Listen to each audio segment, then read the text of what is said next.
नमस्कार, आप सभी का स्वागत है आपके अपने YouTube चैनल में जिसका नाम है साहित्य सौंदर्य। साहित्य सौंदर्य में आज हम रचनात्मक कौशल के अंतर्गत नारा लेखन पढ़ने जा रहे हैं। तो आइए जान लेते हैं नारा लेखन है क्या, इसके करने के क्या नियम हैं और कैसे इसमें आप पूरे में से पूरे अंक पा सकते हैं। सबसे पहला सवाल आता है, नारा है क्या। नारे को उद्घोष वाक्य या सिद्धांत वाक्य भी कहते हैं। सिद्धांत प्रिंसिपल्स को कहा जाता है। तो सिद्धांत वाक्य या उद्घोष वाक्य ऐसा वाक्य है जो बुलंद आवाज में जब बोला जाता है तो जनमत निर्माण करता है, अर्थात कई दिलों को एक साथ प्रभावित करता है, कई दिलों को जोड़ देता है।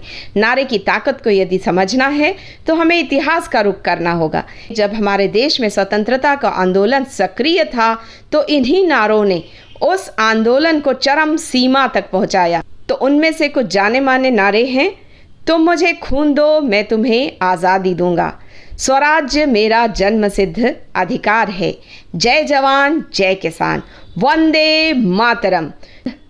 सुभाष चंद्र बोस जब अपनी बुलंद आवाज में वंदे मातरम कहते थे तो असंख्य जन समुदाय के हृदय में मानो देश प्रेम की धाराएं उमड़ पड़ती थी। तो यही ताकत है नारे की।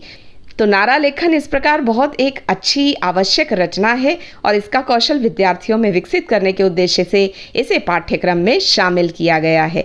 तो आइए जान लेते हैं नारा लेखन के प्रकार कौन कौन से हैं। राजनीतिक नारा। अब राजनीतिक नारे का उदाहरण हम ले सकते हैं, अब की बार मोदी सरकार। इस नारे ने जन समुदाय को इतना प्रेरित किया कि बीजेपी सरकार जीत कर आई। ऐतिहासिक नारा जय जवान जय किसान।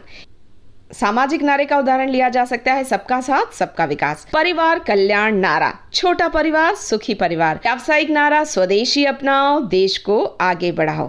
शैक्षणिक नारा, हिंदी बढ़ाती सबकी शान, हिंदी का करो तुम सम्मान। प्रेरणादायी नारा, पढ़ेगा तभी बढ़ेगा इंडिया। तो इस प्रकार नारों में वह शक्ति होती है जो जनमत निर्माण करते हैं, अर्थात लोगों को उस दिशा में सोचने की प्रेरणा देते हैं। तो आइए जान लेते हैं नारा लेखन का उद्देश्य क्या है। जनमत का निर्माण करना, जन जागृति लाना, जन समुदाय को एकत्रित करना, लोगों में जोश भरना, लोगों को प्रोत्साहित करना। आइए तो जान लेते हैं नारा लेखन में किन बातों का ध्यान रखा जाए जिससे आप एक अच्छा नारा बना सको। तो वे कुछ बातें इस प्रकार हैं। शब्द सीमा 2 से 20 शब्दों तक हो सकती है। 2 या 4 पंक्तियों में नारा लिखा जा सकता है। शब्दों में तुकबंदिता का गुण अवश्य होना चाहिए। सरल और सहज लोकप्रिय भाषा में नारा लिखा जाता है। संक्षिप्त भी होना चाहिए हमारा नारा, और ऐसा होना चाहिए नारा कि सुनते ही जुबान पर चढ़ जाए। मन में जोश भरने वाला नारा होना चाहिए। आवश्यकता अनुसार नारा लेखन में चित्र भी बनाया जा सकता है। यदि आपको लगे कि इसमें चित्र बनाना चाहिए, उचित रहेगा, तो आप अवश्य इसमें एक चित्र भी बना सकते हैं। आइए देख लेते हैं नारा लेखन के कुछ उदाहरण।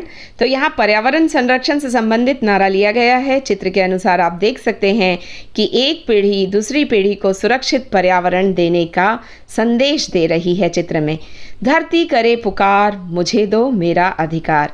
तो धरती का दोहन हमने बहुत कर लिया, अब हमें उसके अधिकार उसे लौटाने चाहिए। पूर्वजों का है मुझ पर कर्ज, अगली पीढ़ी को स्वच्छ पर्यावरण देना है मेरा फर्ज। उम्मीद करती हूँ नारा लेखन का यह विषय आपको रुचिकर लगा होगा और अब आप बहुत अच्छी तरह से नारा लेखन कर सकोगे। अगले वीडियो में फिर मिलेंगे, तब तक के लिए गुड बाय, नमस्कार।